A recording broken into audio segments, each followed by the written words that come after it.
నమస్తే, welcome to our channel. నేను సిరి.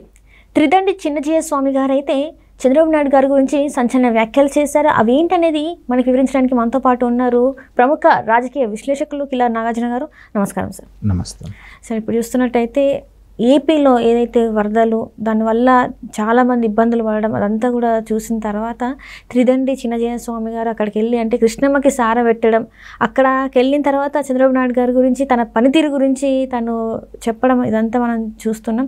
So దీన్ని అసలు మనం ఎలా చూడాలంటారు? మరి అంటే సాధారణంగానే ఒక పెద్ద విపత్తు వచ్చినప్పుడు ఆ ప్రాంతవాసిగా చిన్నజీయ స్వామి గారి ప్రస్థానం స్టార్ట్ అయింది కృష్ణమ్మ ఒడిలో.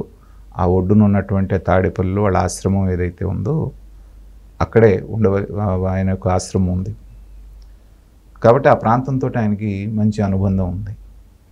ఇప్పుడు ఇక్కడ హైదరాబాద్కి వచ్చిన తర్వాత అక్కడ ఏదైతే మనకి స్టాట్యూ ఆఫ్ ఇది పెట్టారో, మనకి రామానుజాచార్య విగ్రహం, ఇక్కడ పెద్ద ఆశ్రమం ఎస్టాబ్లిష్ చేశారు. కానీ అంతకుముందు అక్కడే ఉండేవారు.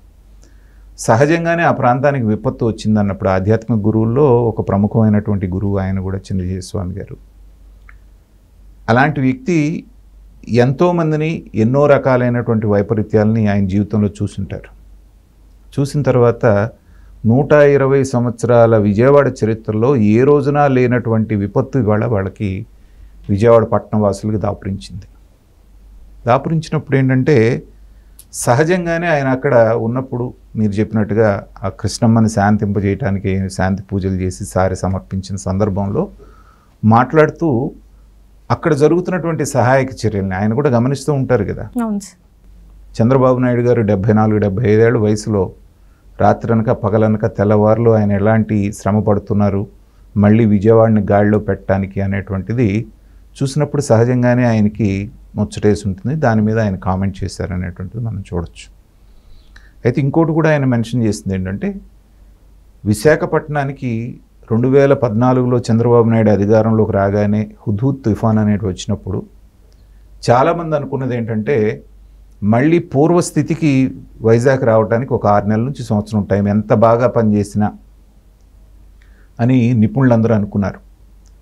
కానీ చంద్రబాబు నాయుడు గారు అక్కడ బస్సు చేసి తనే స్వయంగా పర్యవేక్షిస్తూ కొద్ది రోజుల వ్యవధిలో ఒక 1 నెల రోజుల్లోనే మళ్ళీ వైజాగ్ సిటీని లేపి నిలబెట్టడం అనేటువంటిది మనం చూసాం.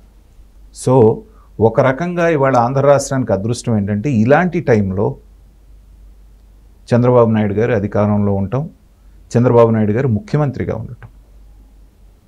ఇదే టైంలో కనుక జగన్మోహన్ రెడ్డి గారు ముఖ్యమంత్రిగా ఉంటే ఎలా ఉండేది అనేటువంటిది కొంతమంది స్పెక్యులేషన్స్ చేస్తున్నారు.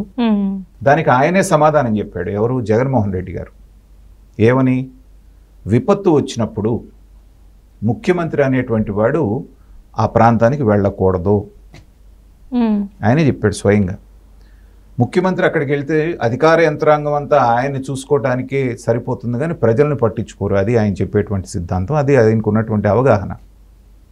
కాబట్టి ఆయన ఏం చెప్పారు అద్భుతంగా, నేను అధికారులందరినీ పిలిచి టెలికాన్ఫరెన్స్ ద్వారానో దేంట్లోనో మాట్లాడి మీరేం చేస్తారో నాకు తెలియదు, మీకు ఒక వారం రోజులు టైం ఇస్తున్నాను, వారం రోజుల తర్వాత నేను వస్తాను, నేను వచ్చేటప్పటికి అక్కడంతా సవ్యంగా ఉండాలి, ఒక్కడు కూడా నాకు కంప్లైంట్ చేయకూడదు, ఇది జరగలేదని కంప్లైంట్ చేయకూడదు, ఇది ఒక ముఖ్యమంత్రి చేయాల్సినటువంటి పని అని ఆయన బహిరంగంగానే మీడియా ముఖంగా చెప్పాడు కదా. దీన్ని బట్టే పనితీరు, ఎవరి పనితీరు ఏంటనేటువంటిది అర్థమవుతుంది. మన అధికారులు ఎంత బాగా పనిచేస్తారు అనేటువంటిది మనకు తెలుసు. పైనుంచి నాయకుడు ఎవరైతే ఉన్నారో ముఖ్యమంత్రి గట్టిగా ఉన్నాడనుకుంటేనే పని చేయటం అంతంత మాత్రం. ఇప్పుడు చంద్రబాబు నాయుడు గారు ఇంత గట్టిగా స్వయంగా ఉన్నా కానీ కొంతమంది అధికారులు సహకరించట్లేదని మనం వింటున్నాం.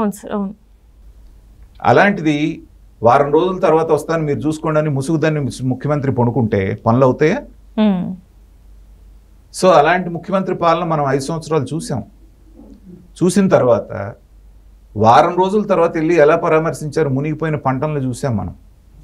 రోడ్డు మీద ఒక టెంట్ వేసి అక్కడికి వెళ్ళడానికి రెడ్ కార్పెట్ వేసి, ఏది వరద బాధితులను పరామర్శించడానికి వెళ్ళినప్పుడు రెడ్ కార్పెట్, ఆ పైన జగన్మోహన్ రెడ్డి గారి నుంచొని ఉంటే ఈ అధికారులు అక్కడ నుంచి నష్టపోయిన పంట పీక్కెళ్తే అక్కడి నుంచి చూస్తున్నాడు ఆయన. అలాంటి ముఖ్యమంత్రిని 5 సంవత్సరాలు భరించింది రాష్ట్రం. ఇవాళ పనిచేసే ముఖ్యమంత్రి వచ్చి పనిచేస్తున్నాడు కాబట్టి ఎంత వాళ్ళ ఆధ్యాత్మిక గురువులైనా కూడా రాజకీయాలతోటి అంతో ఎంతో సంబంధం ఉన్నటువంటి వ్యక్తి చిన్నజీయర్ స్వామి గారు. ఇక్కడ ఉన్నప్పుడు కేసీఆర్ గారు ఆయనకి పట్ల ఎంత విధేయంగా ఉన్నారు, తర్వాత ఏవో డిఫరెన్స్ వచ్చినా కూడా ఏ పని చేయాలన్నా ముందు చంద్రశేఖరరావు కేసీఆర్ గారు ఈయన్నే కన్సల్ట్ చేసేవారు, ఒక రకంగా రాజగురువుగా భావించేవారు. దగ్గరుండి మరి రాజశ్యామల యాగం కూడా చేయించారు. కాబట్టి ఏంటంటే రాజకీయాలతో రాజకీయ నాయకుల్ని చాలా దగ్గరగా గమనించినటువంటి వ్యక్తి కాబట్టి జరుగుతున్నటువంటి కార్యక్రమాలు, జరుగుతున్నటువంటి సహాయ కార్యక్రమాలను చూసిన తర్వాత ఆయన అభిప్రాయాన్ని వ్యక్తం చేశారు. కానీ దురదృష్టకరం, కళ్ళున్నటువంటి కాస్త విజ్ఞానం ఉన్నటువంటి కాస్త మానవత్వం ఉన్న ప్రతి వాళ్ళకి చంద్రబాబు నాయుడు గారు, ఆయన ప్రభుత్వం, పవన్ కళ్యాణ్ గారు, లోకేష్ గారు చేసేటివన్నీ వాళ్ళకి కనపడుతున్నాయి. కానీ కొంతమంది ఇంకా చెప్తున్నారు కదా, కొంతమంది కబోదులు ఎవరైతే ఉన్నారో వెళ్ళట్లేదు, ప్రజల మధ్యలో లేరు, హైదరాబాద్ లోనే ఉన్నారు. ఉదాహరణ ఆవిడ రోజా గారు ఎలక్షన్ అయిపోయినాక ఎవరికి కనపడలేదు. నిన్న మాత్రం వచ్చి చంద్రబాబు నాయుడు గారికి ఏమో వయసు అయిపోయింది, లోకేష్ ఎక్కడ కనబడట్లేదు, పవన్ కళ్యాణ్ ఏమో విహారయాత్రలకు వెళ్ళారని మాట్లాడుతున్నారు. అంటే వీళ్ళని కళ్ళు లేని కబోదులు అనక ఏమనాలి చెప్పండి. బురదలో పడి లోకేష్ ఆ రకంగా మంగళగిరిలో తిరుగుతూ ఉంటే పవన్ కళ్యాణ్ గారు ఎందుకు రాలేదో చెప్పాడు కారణం. ఒక మెగాస్టార్, ఒక పవర్ స్టార్ ఆయన బయటకు వస్తే ఆ జనాలందరూ, ఆయన అభిమానులందరూ ఎగబడ్డారనుకోండి, అసలు పర్పస్ పోతుంది కదా.